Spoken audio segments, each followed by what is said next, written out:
Hello mga manay, at dahil meron tayong leftover na manok, so naisipan ko na magluto ng Mickey Bihon. So tara, samahan niyo ako, madali lang naman na to. At dahil nga mahilig tayo sa pansit, syempre, huwag nating sayangin yung mga tira-tira nating karne na nakastock lang sa ref. So bali, ito yung natirang lechon manok na binili namin kahapon. So dahil dry siya, at hindi talaga masarap yung lasa, kaya sabi ko, hahalo ko na lang sa Mickey Bihon. Ayan. So, hihimayin ko to. At may nakaredy na akong mga gulay dito. Ayan. Bali, carrots at repolyo lang yung meron tayo dito na gulay. Then, kasamahan ko ng Mickey at Bihon. So, hihimayin ko muna to. Ingay. So, hihimayin ko lang to ating manok kesa masayang, diba? Ilagay natin sa pansit. At dahil nga mahilig ako sa pansit, alam niyo yan. So, Mickey naman yung aking lulutuin.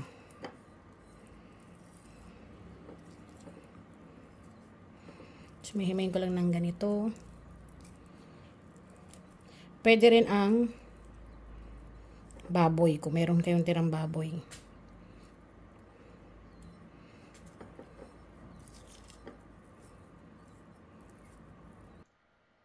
So, ayan. Tapos na ako maghimay ng ating manok. So, kung wala kayong leftover na lechon manok, pwede naman na kahit manok talaga na fresh na manok, i-chop nyo lang. So, ito nga lang, marami-rami to. Kaya, marami tayong pansahog. Hindi na ako maglalagay ng atay, kasi marami naman yung chicken. So, maglalagay ako ng konting oil. At igigisa ko na ang sibuyas at bawang. Pagsamahin ko na.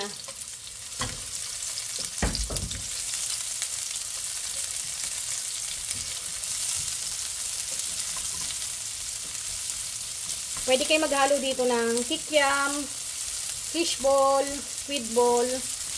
Pero dahil marami yung manok, hindi na ako maglalagay, tsaka gabi na rin. Wala na rin mabibilhan. Para ngayong gabi, pansit lang kami, tapos tinapay. O, diba, kunyari diet. Pero maparami din yung kain.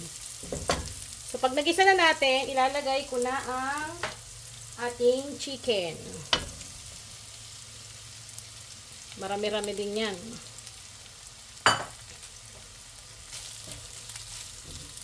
Tinanggal ko lang yung mga malalaki na buto.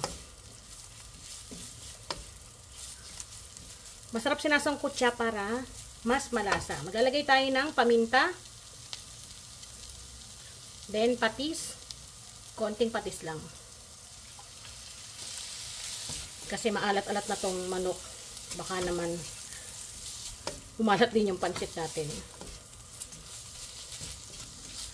Sangkotsa ko lang yan. Luto naman na yung chicken na yan. Kaya ilalagay ko na yung ating gulay.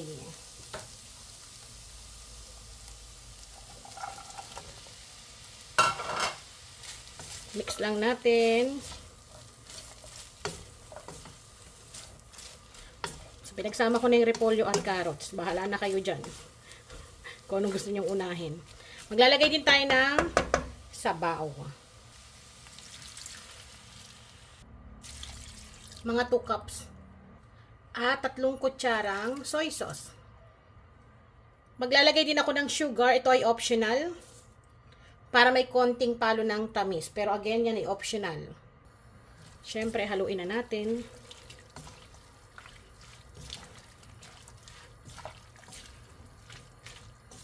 Daming manok. So, hindi ko na yan tatakpan para hindi naman malabog o ma-overcook yung ating karne. Ay, ating karne. Ang ating gulay. So, hayaan lang natin yan. At dito naman tayo sa ating Mickey. 500 grams to mga manay. Huwag niyong kakalimutan, ito po ay kailangan yung bantuan ng mainit na tubig. Tapos itapon nyo kasi meron siyang parang amoy na panghe, diba? Ewan ko kung lahat naman ganun. Ito, may konting parang panghing amoy. Kaya kailangan babantuan nyo na mainit na tubig Tapos, luglugan ninyo, hugasan ng maigi para po matanggal yung ganung amoy. Ayan, tapos ko na siyang bantuan at hugasan.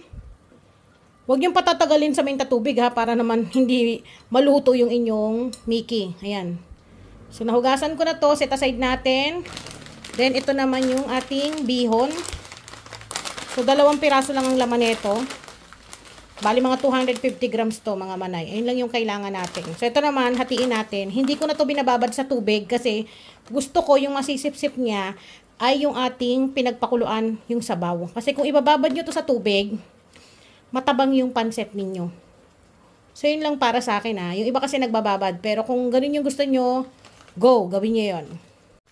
Ayan, kumukulo na. So, ilalagay ko na rito yung ating bihon. Pwede kayo mag-add ng tubig kapag tingin nyo ay kulang pa.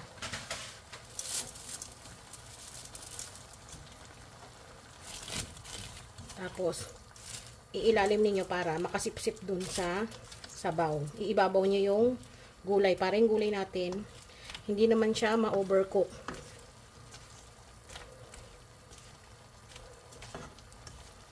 Ganyan. Madaling-madali lang itong lutuin, mga manay. Kaya kayang-kaya nyo to. Then, saka natin ulit haluin yan mamaya kapag lumambot na yung nasa ilalim. So, check na natin. Ayoko kasi sa pansit canton. Ayoko sa pansit yung, yung lamog yung bihon, yung parang malataba. Gusto ko yung sakto lang yung pagkakaluto. Titikman nyo rin ha, para pwede nyong habulin yung timpla. Pwede kayong sumakay, huwag nyo nga habulin. Napapagod kayo. Joke lang. So yan, halu-haluin lang natin. Sa huli natin lalagay yung Mickey. Kasi madali lang din naman maluto yun. Ito munang bihon dahil matigas-tigas pa to. Hanggang sa masipsip yung sabaw, mag-a-add na lang ako ng konting tubig mamaya. So, mag-add ako ng tubig. Half cup. I-check ulit natin. Bango. Dahil malambot-lambot na tong bihon, ilalagay na natin yung Mickey.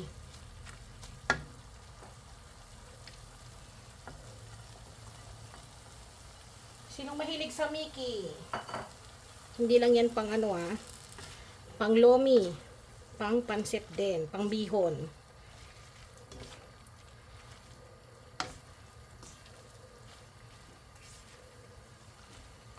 So, pwede kayo mag-add ng liquid seasoning, oyster sauce, kapag tingin nyo ay kulang pa sa timpla. Kaya kailangan, wag nyo pong lalagyan kaagad ng sobrang tapang ng timpla para pwede pong habulin yung lasa. Kasi kapag inalatan ninyo, mahirap na pong habulin.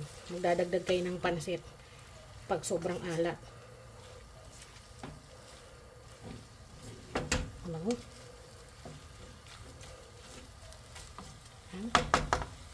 Balikan ulit natin. Then, syempre, para mas masarap, maglalagay tayo ng 1 tablespoon liquid seasoning. At ito ay optional. Mag-a-add ako ng 2 tablespoon ng sesame oil. Ito ay optional ha. Optional lang yan. Para mabango tapos mas masarap lalo. Kung wala kayong sesame oil, huwag nyo na pong lagyan. Pero nakakabango yun. Dahil luto na to, pwede na tong iserve. Ganun lang kadali yung ating Mickey bihon.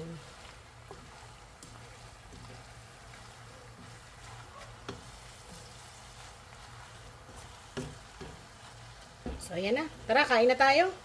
At masarap tong kainin kapag mainit. Bagong luto. Bango.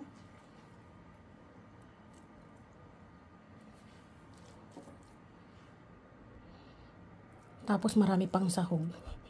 maraming manok, kaya talagang malasang malasa.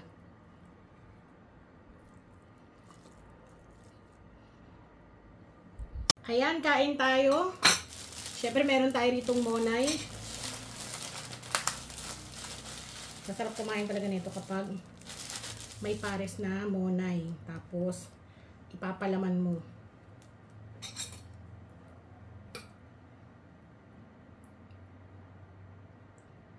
Masarap kapag hinima yung manok. Kasi kapit na kapit dun sa pansit. Kain po tayo!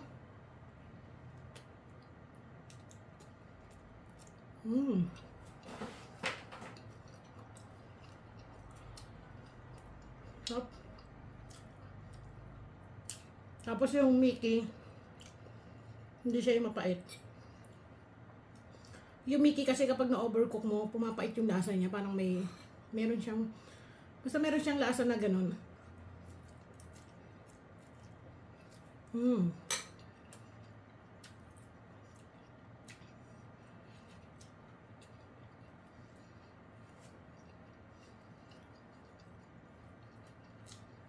Nagpawisan ako.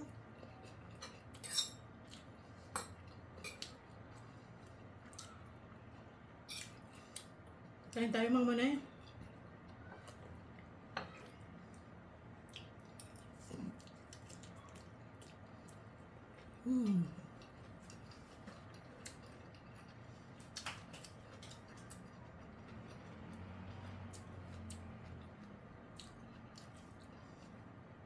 Buti yung gulay hindi na overcook.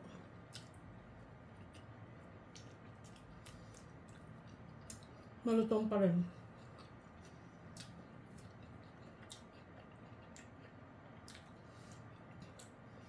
So, ayan mga manay. Hanggang dito na lang. Kasi alam ko natatakam na kayo.